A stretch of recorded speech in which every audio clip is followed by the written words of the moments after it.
योगराज श्री कृष्ण भगवान परमात्मा की जय। हरे राम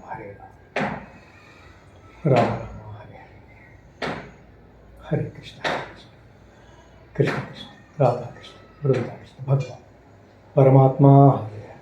जय श्री राम।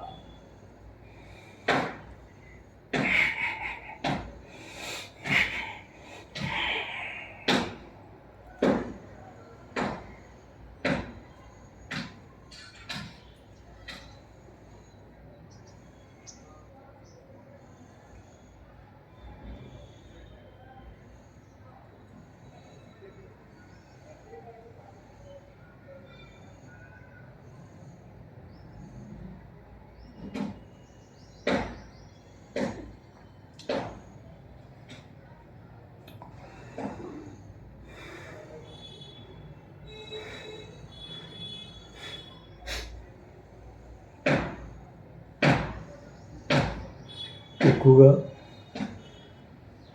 చాలాసార్లు చెప్పాను, మళ్ళీ చెప్తున్నా మా ఫ్రెండ్స్ శాకాహారానికే ప్రాముఖ్యత ఇవ్వండి, మాంసాహారానికి ప్రాముఖ్యత ఇవ్వకండి.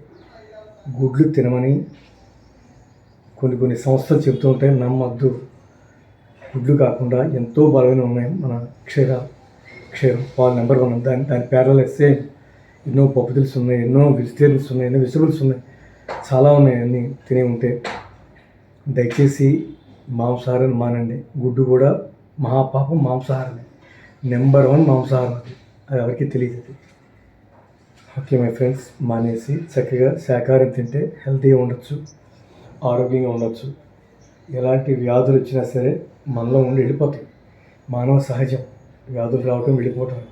రాకుండా వ్యాధులు వచ్చి వెళ్లకుండా ఉండిపోవడం అనేది, అలా దీర్ఘంగా ఉండిపోవడం, దీర్ఘకాలంగా ఉండిపోయి ప్రాణానికి ప్రమాదం తెచ్చి ఎప్పుడో కాపాడలేదు. అది ఇట్స్ గాడ్ గిఫ్ట్. అది అలాగా అవన్నీ కారణాలకి మాంసాహారమే కారణం అవుతుంది. అందుకని మన ఈ మానవ శరీరమే దుర్గంధం, నవరంధ్రాలు ఇత్యాదులని కూడా మరి యాడ్ చేసుకుంటూ ఈ మాంసాహారం తినటం చాలా, అది వర్ణించలేను. ఇది జన్మసుకృతం అది. బట్ మానుకుని శాకాహారంలోనే ఉండండి. శాకాహారులు మాంసాహారి కడకండి, మీ కర్మ నేనేం చేయలేను.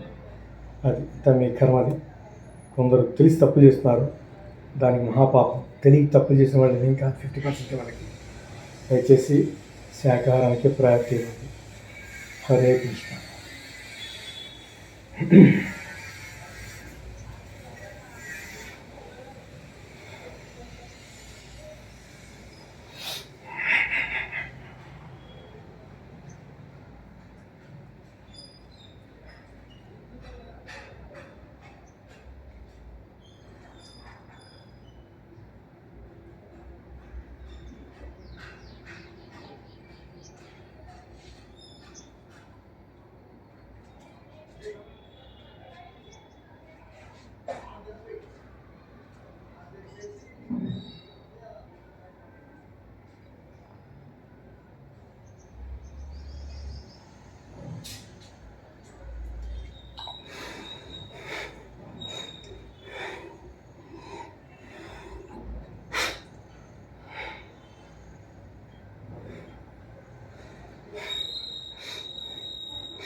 వాస్తవంగా పురాణాలు అవి వినాలి, చదవటం రాకపోతే పెద్దల గోష్ఠిలో పాల్గొనాలి, అవి వినాలి. వింటే మనకి తెలిస్తే కొన్ని పాపాల నుంచి తప్పించుకోవచ్చు, కొన్ని తప్పులు చేయక్కర్లేదు. వాస్తవం ఏంటంటే మాంసాహారం తినటం అనేది గత జన్మ సుకృతం. ఇప్పుడు నేను మేకను తిన్నాను. ఇప్పుడు ఆ మేకను చంపేశాను. ఒకవేళ నేను చంపకపోయినా ఎవరు చంపారో వాడికి పాపం 10% ఉంటుంది.